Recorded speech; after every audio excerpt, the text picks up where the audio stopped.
Humupa na ang baha sa iba't ibang bahagi ng Iloilo pero suspendido pa rin po ang klase sa ilang eskwelahan doon dahil sa masamang panahon. May ulat on the spot si Zem Kilantang Sasa ng GMA Regional TV. Zem?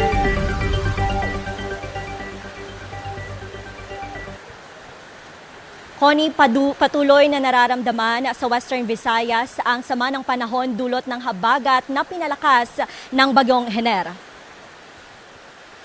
Mula sa mahigit 46,000 na pamilya na kinabibilangan ng mahigit 150,000 na tao noong nakaraang araw, bumaba na lang sa mahigit 9,000 na pamilya o 35,000 na tao ang nananatili pa sa ngayon sa mga evacuation centers sa Western Visayas.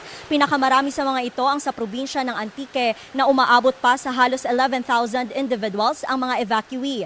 Yan ay ayon sa pinakahuling datos na inilabas ng Regional Disaster Risk Reduction and Management Council 6. Maliban dito, wala na ring naitalang pagbaha sa iba't ibang bahagi ng rehiyon. 4 naman ang naitalang namatay dahil sa epekto ng masamang panahon noong nakalipas na mga araw. Nananatili namang suspendido ang face-to-face classes mula preschool hanggang senior high school sa Iloilo City at Bacolod City. May mga kolehiyo at universidad na nagdeklara na rin ng suspensyon.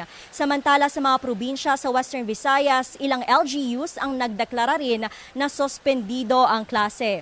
Connie, sa ngayon may panakanaka pa ring pag-ulan na nararanasan dito sa Iloilo City at sa iba pang bahagi ng rehiyon. Ang Philippine Coast Guard ay patuloy pa ring nakaalerto sa takbo ng panahon upang masigurong ligtas ang mga bumabiyahe sa karagatan.